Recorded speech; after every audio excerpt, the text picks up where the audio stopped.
Welcome to Reseller Recap, where we talk all things reselling across multiple platforms. Join us for real-life discussions on how we crush the elusive work-life balance. Grab a coffee and join us now. Hi, everyone, and welcome to today's episode of Reseller Recap with Jen, Emily, and Morgan. I'm Jen, and today we're going to talk about how we resell, like the three of us. How do we do it? What platforms we do it on? And then at the end, we'll kind of talk about how you need to get started in this space. So let's start with Emily. Do you want to talk a little bit about your sourcing styles that you use? Sure. So in this space too, we are always using acronyms. So I remember when I started using MF and like RA and on social media, and people are like, what are we talking about here? So we should also put a list somewhere of some of the most common acronyms you'll hear from us. But there are so many ways to sell on Amazon and Walmart. And really, depending on who you follow, you'll see their style. A lot of what you see is wholesale. So you see the guys with the big carts, pallets in a warehouse. That's probably wholesale. You might see some private label too, but my style is retail arbitrage, which is sourcing from common stores you have around you, sometimes online, sometimes in store, finding deals, or just finding, what's selling for a higher price than what I can buy it at, and buying it and reselling it. Perfect. Yeah. So I know like retail arbitrage, people say RA, online arbitrage, people say OA. So if you guys hear those terms, that's what it is. So it's either buying it in a actual brick and mortar store, or it's going online for those stores and buying it from there. So, Morgan, what do you typically do? What's your sourcing style? I mainly do RA. I always say that I cheat at OA because I'll find an item that's good RA first, and then I'll go to their site and buy it online. Yeah. So I'm not the person who gets really deep in the weeds and like some of the softwares where you get the lists and you are ordering, 20 different items and with 50 quantity. I don't go that deep into online arbitrage, but yeah. Perfect. Yeah, and I'm definitely more RA. I like going in the stores. I like seeing it and touching the product, and knowing and making sure, like, is it the right ounces? Is it the right actual product? Because I feel like online, it can get confusing at times. Like, what are you actually getting? Does it match the listing? And I think people can get in a lot of trouble that way. But then I might place orders on then their website for order pickup, that kind of thing. It just kind of stinks sometimes because there's limits on how much you can get. A lot of them are like 10 or 12, where I can just go in a store and fill a whole cart and nobody blinks. Well, I mean, they blink, but they're always like, what are you doing? Are you a teacher? And I'm like, well, I was. But it's a little easier to go in and like load up than doing it online. Yeah. And I think it's important to just say real quick some of the benefits of retail arbitrage and why we're here. Over something wholesale. People online always ask, why aren't you doing wholesale? Yeah. Just because you're buying more doesn't mean you're getting it cheaper.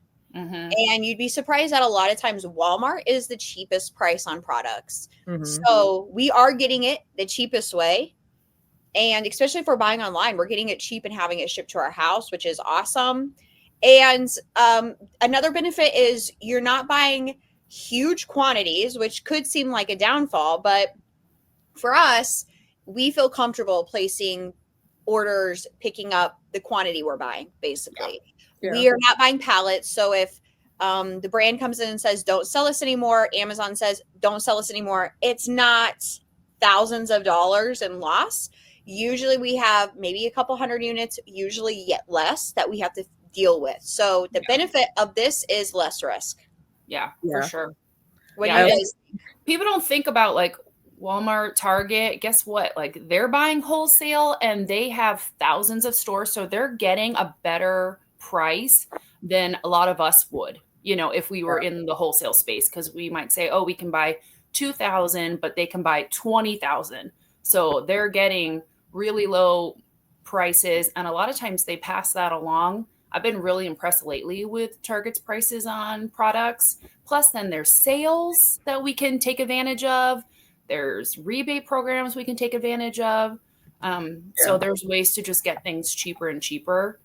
And I don't know, I like having a diverse catalog too. You know, when you get into wholesale, you're having to buy huge quantities of single things, and that's a little scary, especially if you're just getting started. People are like, oh, I have to have thousands of dollars. And doing RAOA, you can start with just a couple $100. So, and like to both of your point, because of that, our numbers are better. We have way better margins, way better return on investment because we're buying it at the cheapest price and reselling it for the same price. Whereas if you go wholesale, you're paying a lot more for that item. Oh, for sure. I mean, there's people who are like, oh yeah, I have like a 2% margin. And I'm like, oh my God. Like, yeah. Right. Yeah. Some of them are like, the goal is 7%. I'm like, my margins are like 30%. You guys. Yeah. Yeah. Right. So when you get up into wholesale, you are exchanging better returns to buy more. Yeah. That's your exchange. So we have the benefit of we're buying less, but our returns, the amount we make on our products are going to be better. Yeah. So that would be the big benefit of retail arbitrage. Yeah, for sure. And people talk about like return on investment. So like if you spend a dollar, are you at least making a dollar? But then there's also just the profit, you know? So I don't just look at my return on the item because sometimes you are getting something so cheap. So 100% ROI is not that exciting if I only spend a dollar, you know? I want a 2,000% ROI, you know, on something, which is totally possible in our space because, you know, we like to hunt and find the deals. Yeah. So let's go kind of through. We talked a little bit on the last call, the platforms we sell on currently, and then let's kind of talk about like what's the perk of that platform. We'll go like one by one because we all pretty much, it's like 3 major ones: Walmart, Amazon, eBay. What we like about the platform and what we could kind of change. So we'll do like one at a time. So let's start with Walmart. And Emily, you want to share like what you love about the platform or what things, you know, are kind of pain points? Sure. So Walmart has a ton of opportunity right now because there's not a lot of competition. So their competition, as you heard from our last call, is growing. So that's changing. But I think I could say this on like both sides of the coin. It's very simple and they make it easy. You know, as far as when you think of Amazon, there's so many hurdles to actually getting your product from your destination, from your house to a warehouse. Whereas Walmart, I feel like they make it easy to get it from your place to the warehouse. Like it's cheap. It's easy. Yeah, for WFS. Yeah, for them to fulfill it for sure. Yeah. So I would say on that end on Walmart, I really like that. The downsides is it's newer. And so there's just a lot of hiccups and glitches along the way that you have to be able to deal with. So those are a couple probably for me. Okay. What about you, Morgan? Yeah, so with Walmart, like Emily was saying, there's not a lot of competition, which is amazing. It used to be that you could price anything like where you wanted to be, which was such a huge benefit, but now they've kind of cracked down on that. Yeah. I also think that a huge benefit too is the fact that we kind of have the opportunity to make the platform what we want it to be because it's so new, and they're willing to listen to our feedback and all of the pain points that we have. So as long as you're opening the cases and responding to their feedback requests, it seems like they do want to actually make those changes. So I would say that's a huge benefit because like with Amazon, when we have something that we hate, like it's not new anymore, but when they changed the revenue calculator and everybody was like, no, and they're like, yep, too bad. Like, yeah, right. This is what it is. So it's nicer because it's newer and it's smaller so that they're willing to listen. Yeah. However, at the same time, like the pain point is that it's newer. So there's a lot of like system glitches and a lot of hurdles to go through. But I think that makes the barrier to entry a little bit more difficult, which is nice because then it kind of steers people away if they're not willing to put up with it. Mm-hmm. Yeah, for sure. And I know people kind of talk about Walmart being what Amazon was maybe 20 years ago. You know, Walmart has the history of storefronts, so they understand that, but they don't maybe 100% understand the online buyer. You know, like Emily and I went to their seller conference last year. They were super open to hearing feedback and understanding things, because one of my biggest pain points is you cannot merchant fulfill, meaning like I can't, if I have the same product, say like Hershey Kisses, I can't ship that and also have them ship that, which they call Walmart fulfilled. Like you cannot do both on one. Like they mix your inventory together, which can just get you in a world of trouble. If it's something you have a specific number of product of, you have to really watch and zero out and do all these kind of weird things on the back end, instead of saying like, hey, I have 10 I want to sell actually merchant fulfilled at $16, but these ones I'm sending into you, WFS, I can sell them at 12 because I'm actually making more money since the fees are so low. And so I'm hoping I got to talk to a couple of people and they were understanding of that, of why somebody would want to do that, because they just, again, didn't really understand the whole online side of things since they just only had the storefront. So I'm hoping that's kind of coming down the pipeline. And then, yeah, if you guys give us feedback too, I mean, I'm hoping they'll kind of go, hey, sellers are talking. Maybe we should listen to them on some of these things and make some of these changes, because I think they want to be there for us. Honestly, they want to grow. They want to be bigger than Amazon. So, we'll see how that goes. So speaking of Amazon, let's go to them next then, Emily. Yeah. Oh, where to begin? We love Walmart because a lot of the issues we've had with Amazon, we don't have on Walmart. And I think that's been a real breath of fresh air for small sellers who just want to sell things. Yeah. Amazon is prioritizing very large sellers, mainly private label sellers, and they really kick the rest to the sidelines. Even wholesale people, I feel like they don't have a lot of content or care, it seems like, for that seller. So Amazon, there are a lot of hurdles. You can't just sign up today, even though it is easier to get an account on Amazon. You get approved, you can't sell anything. You have to get ungated. And then if you want to send an FBA, well, they just raised all the fees by a lot last year. So they made things really difficult. And I even think for the big guys, it's difficult to understand how this all plays out. So I would say the benefit is Amazon is still the king. The sales velocity on Amazon still number one. Yeah. And having the data on Amazon, I would say, is a huge benefit. For the sales rank, that side of Amazon is very streamlined. So in that regards, you can look at tons of research to know, if you buy this, how much is it going to sell? Who's your competition? How much stock do they have? Like, it's really locked in on that side. Yeah. They will share that data, which is huge, because it's like, that's new sellers' first question. How do I know what to buy? How do I know what to sell? And Amazon, there are different softwares out there that give you that information to kind of help you with that, where Walmart, it's getting there, but it's just nowhere near that of Amazon. Yeah. Morgan, what about you? And you could actually probably throw that in as a pain point under Walmart, because it's a lot harder to make buys because you don't have that data. There's a lot of softwares out there that are attempting to do so, but they're not. I mean, nothing is perfect, but they're not even close. Yeah. So it's hard to figure that out. But yeah, I mean, honestly, I completely agree with Emily. It's the velocity on Amazon, the ability to move things so quickly.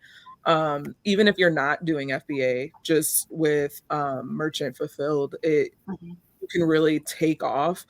But that's I hate to say that's like the only positive, but like it kind of is. It's a big one, but like it kind of is. Like, it's just things are getting better because of the pain points of the fees and stuff. A lot of people are leaving the platform, which leaves a bigger playing field for the people who do stay. So that's great as well. But yeah, there's just a lot of pain points. I mean, from like they're just suspending people over everything, rather it be, you know, supplying proper documentation. People might make literally like the smallest mistake. You get one negative review, people are getting suspended. Oh yeah. IPs, like, I mean, the list literally goes on. People are getting suspended left and right. Go ahead. I would say another big difference too from like even a couple of years ago is what you can actually sell on Amazon is getting smaller and smaller. So Yeah. what you should sell. Yeah. You know, a lot of people started maybe in Nike and beauty because buying perfume at Ross was easy. Now beauty, very difficult category. Like vitamins, you know, OTC, Yeah. very difficult category. Clothes, Nike, you know. So whereas at one point it was like there was so much, and there still is. I mean, each category has endless opportunity, but you really have to niche into these categories a little bit better with more intention. Yeah. There's a lot of the low hanging fruit that was once available is no longer available, and that is making the barrier to entry very difficult, especially for new sellers, because all of the content that's out there is from people who have been selling for so long, so this worked for them. And it doesn't work anymore. Which I honestly is kind of a pain point too, because Amazon is so ever changing. Like it doesn't just, as soon as you get comfortable with one thing, they're like, oh, surprise. And it's like one thing after another. So yeah, I love it. I love to hate it. Let me say that. Yeah. Well, and that's reselling in general. I feel like when I started 3 years ago, the way reselling was then has changed 20 times. Yes. Then, you know, like there's always some new rule. There's always some new thing. For me, my favorite thing about Amazon is like grocery category. You cannot return it. Like, I don't want your half-eaten food back because you decided you didn't like the taste of it. Like, not my problem. You know, like, talk to the manufacturer. I am not them. Which Walmart, it just comes on back. So that was definitely something I brought up at the conference. Like, they've got to change that. It's just insane. And then I guess like the hard part with Amazon is just a lot of we're now auto enrolling you in this new program. We're auto enrolling you in this new program. And, or by the way, we are like back charging you for packages from 6 months ago, and there's nothing you can do, and talk to this one, talk to that one. And it's just a lot of round and round. I feel like their seller support is getting better on that because so many people have left that they don't want to put up with these hoops anymore, that now they're like, oh, wait, let's try to keep you here and try to help you. But yeah, man, like, but you know, you could also, so many people who jump into selling had never ran their own business before. And when you have your own business, you are always dealing with somebody somewhere, for sure, to loss of product, you know, issues. So I think if you are coming from a normal job, this can seem overwhelming because you're getting in thinking this is a side hustle and it's easy. Yeah. And then you get in, you're like, oh, this is a full job. I have to learn the language. It's 6 months to a year. I'm not going to be profitable for a while. So I think there's this like misconception, because a lot of these problems you would deal with if you were starting your business anywhere. For sure. You just have to figure out if it's worth it. Yeah. Well, and most businesses, when they get started, it's 3 to 5 years before they actually have a profit. Like most people don't realize that about business, that it's not like, oh, or they're like, okay, why or we joke that whole I'm Amazon rich, because they don't just give you your money. Like you don't make a sale and then they're like, here's your money. No, they're going to hold it. You know, they're going to like make sure it's not getting returned, take out their fees, take out the shipping. And Walmart does the same. Walmart's better with like giving you kind of early payouts and stuff. I really do enjoy that about the platform. It's just, and now it's started to be automated versus having to go in and request it. But, you know, it's the good and the bad and everything. We just need to keep saying every time we're recording, whatever you see on social media, add 10 times more problems. That because the amount of people who are messaging me on Instagram, I thought you'd said it'd be easy. I didn't think I was going to fail. Like, no. Stop. Yeah. If it was easy, everybody would be doing this and nobody would have a different job. Like everybody would be doing this. I would be driving a Ferrari. You know what I mean? Like, let's be real. And like before when I was saying that I started this part-time, this was really like, I was putting in full-time hours. I just said, like, you just say that it's part-time because you're not maybe doing as much as you think like the full-time people are doing. But now that I'm doing this full-time, I'm like, really, was I doing that much different than I was doing before?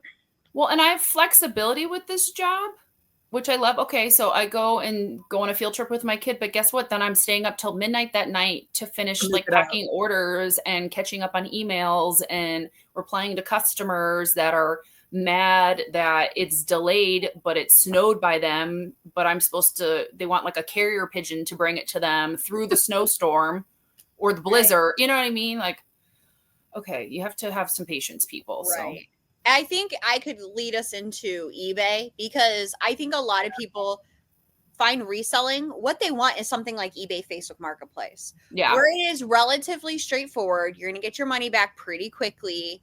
That's not what Amazon and Walmart is. Amazon and Walmart are not fast money. It takes a long time. Most of the money you are making, you're reinvesting. Whereas eBay, when you buy stuff, a lot of stuff you're getting for free. You're just reselling the stuff around you to begin with, and people will give you stuff. People will oh, you're selling. I used to run an ad on Marketplace to say like I would come and pick up your stuff for free. So I was getting so much for a long time for free. So any profit was profit. And I think when people think reselling and a side hustle, that's what they're thinking of. So if you are like, I need money this weekend, if you don't have $1,000 to lose, Amazon and Walmart are not for you. Yeah. If eBay is that platform, Facebook Marketplace, where you're going to see fast money. Yeah. It's going to be a little bit more straightforward. I think that's what a lot of people like when they think side hustle. Traditionally, that's what they're thinking of. Yeah, for sure. I think that's why we talked on the last call that if you want to get started, eBay or Mercari or Facebook Marketplace, those are really the places to start.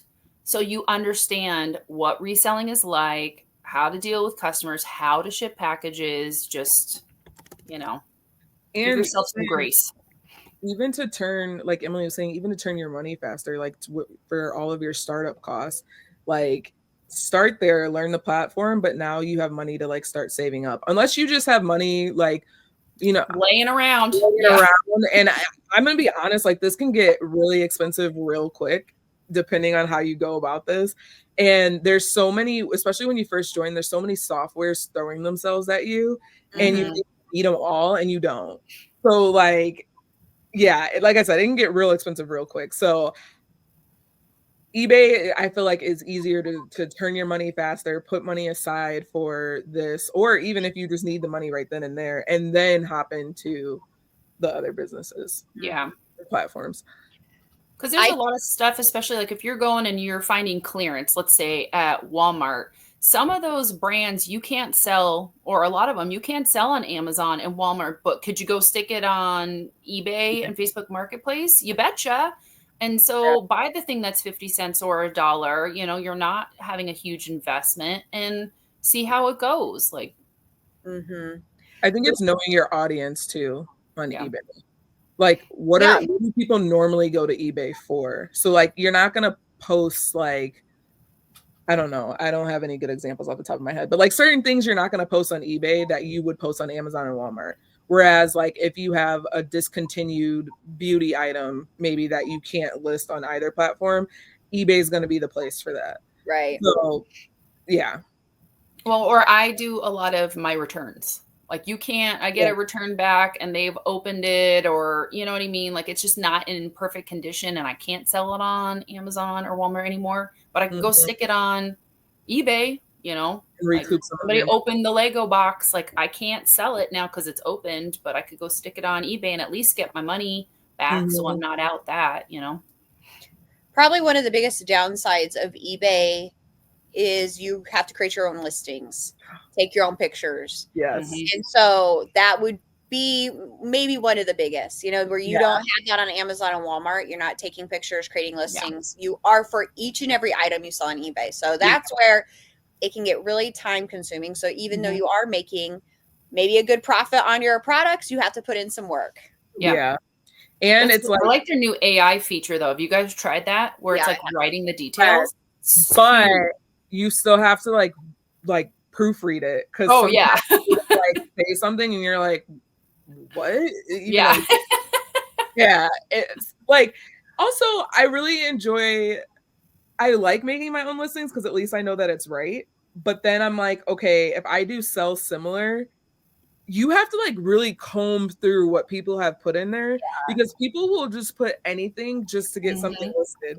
And now you're selling it similar. And if there's somebody who's looking for something very specific, like ingredient to not be in there or to be in there, whatever the case is, and this listing says otherwise, now you have like this customer you have to deal with. They're like, well, you said this wasn't, and the bottle clearly says it was. And so eBay is like kind of its own beast. One of my sales goals for the year is to like really build up my eBay store, like pay attention to it. Cause it kind of has been that thing where I just offload like things that I don't want to deal with.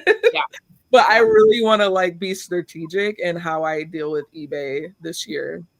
So that's a huge goal for me. We'll see if that's cool. I like that. Yeah. Why don't we talk a little bit about where we source maybe for kind of each platform? I mean, eBay, we kind of said like it's one where it's a different type of sourcing, but maybe you want to talk a little about Walmart, Amazon, kind of what stores you guys like or where you avoid for each platform. Emily, you want to go? I will say, how about Morgan can tell the exact stores, and I'll say this. You have to have proper documentation for every product you sell on Amazon and Walmart. You can't sell from a liquidation store. You can't sell from Goodwill. So you have to be mindful that if the brand or customer or Amazon reaches out and they want you to show it's authentic, you need to have a receipt or an invoice to show them dated in the last 365 days from a valid source that Amazon could verify. Yeah. Keep that in mind when you're sourcing from, there's so many options, but is it putting your Amazon account in jeopardy sourcing there if you don't get the proper receipt to prove it's new, or Amazon cannot verify it's new? So I'll start and say that. And then Morgan, maybe you can share more about the stores. Yeah. So I'm just going to go with Amazon because that's what you last spoke about. Most definitely do not, so we'll start there, source from TJ Maxx, Marshalls, Home Goods, Ollie's, Ross.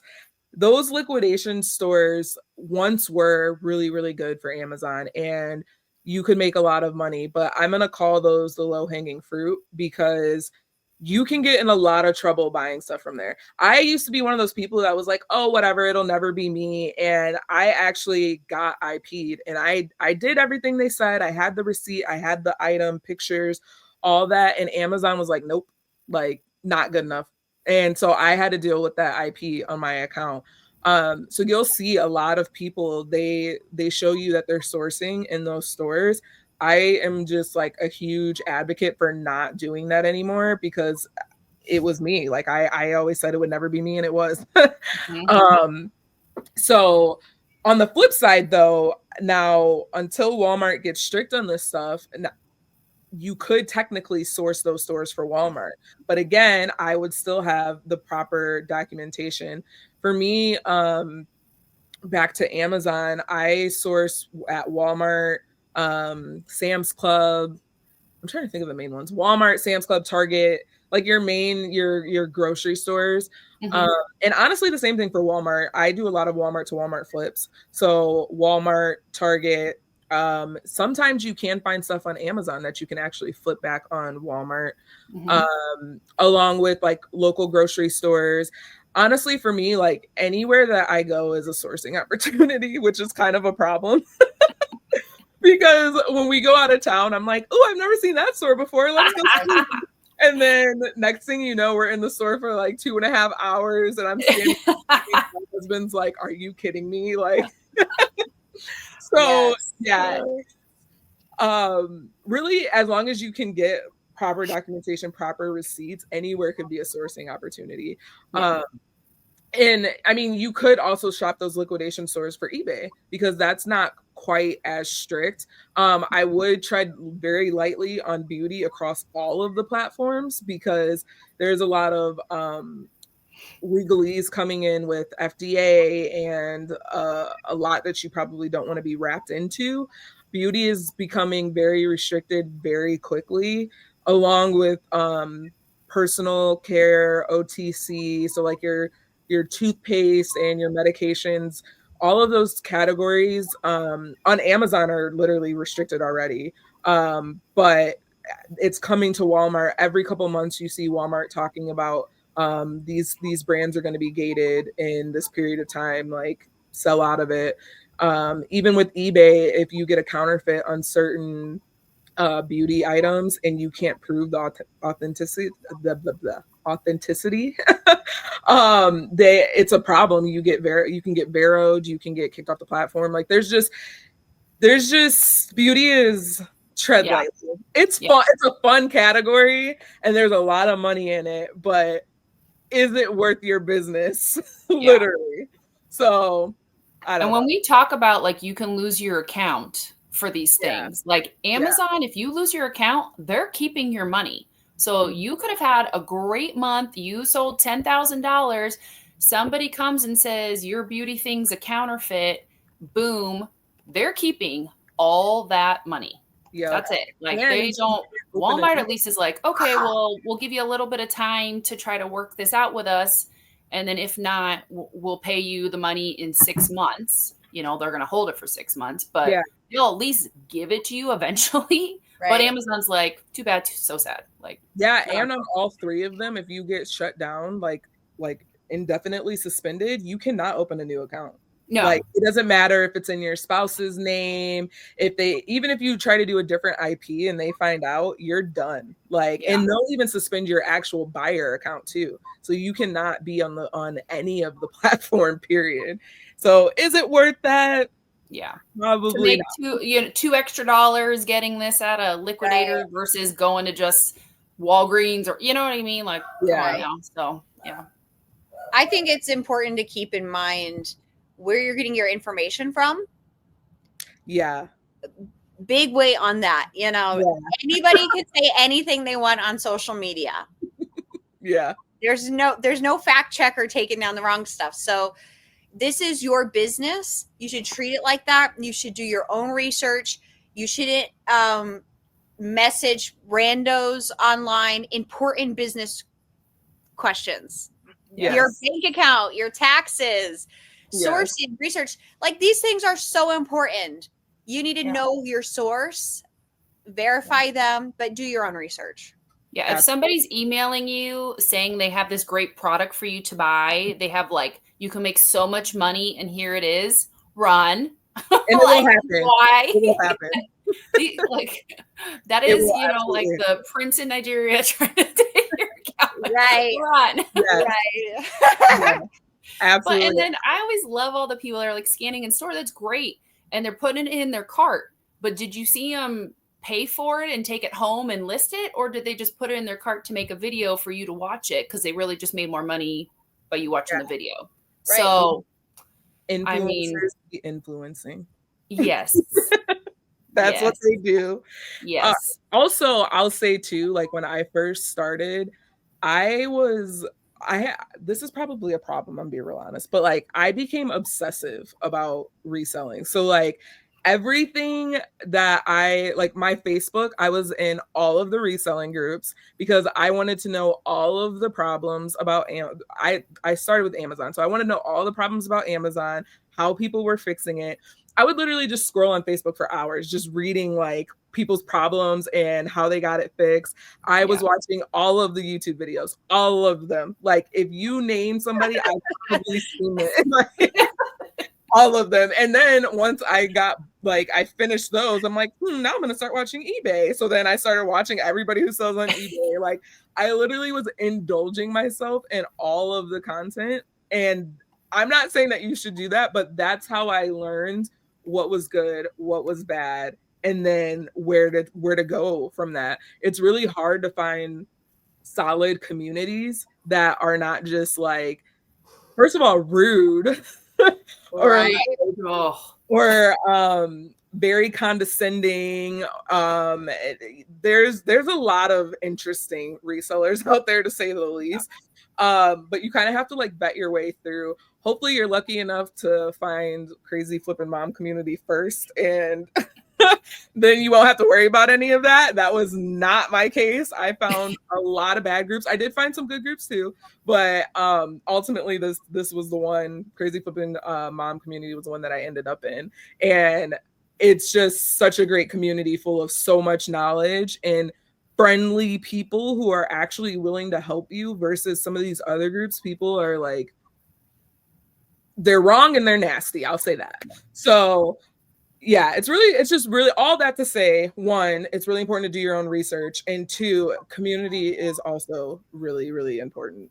Yeah. And this is why we said we wanted to do the podcast, the reseller recap, because we said we've all seen it all and like kind of tried it all and been in this space for enough time now that we want to be able to share what works and what doesn't work with people. We want to give you guys the honest truth of what it's like in this space, so that you know, and hopefully don't make the mistakes that we did. And we want to cheer you on and lift you up and help you along and not give you a hard time for making a mistake, because we've been there, like we've done it. So and I just went to our notes and I added, have a call reseller tell all. So we will definitely bring you that. We'll tell you our previous terrible experiences, and we'll talk about it. Don't worry. Yeah. We'll give you guys, we'll spill the tea. So let's just quickly, because this is the like boring part of actually starting a business, is the things you really need to get going.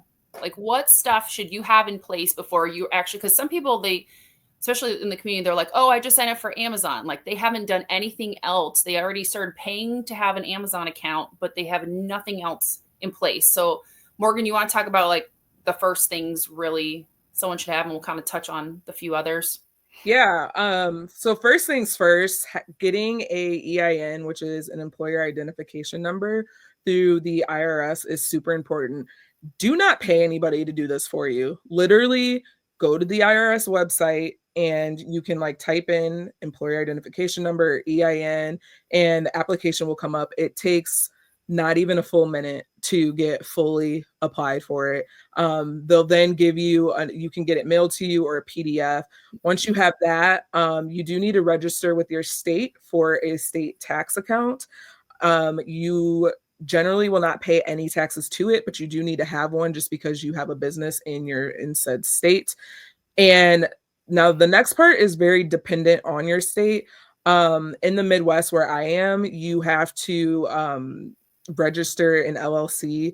So it's called Articles of Organization. I think most states have to do it, but just how they do it is different, and fees and all of that. In mine, for a registered agent, I can be one. I can be my own, but sometimes you have to branch that out to somebody else and pay them. So it really just depends. That part, you really need to know what your state needs and wants. But yeah, that's the general gist of it. The EIN, the state tax account, and then also setting up your LLC. I do think it's important to do an LLC instead of a sole proprietorship, just because you want to limit that liability for yourself and your personal assets. And yeah, and then Jen will talk to the expert. Yeah. And then, I mean, you can talk to a lawyer if you have questions, because every state is different. I'm out on the West Coast, so there's different rules out here.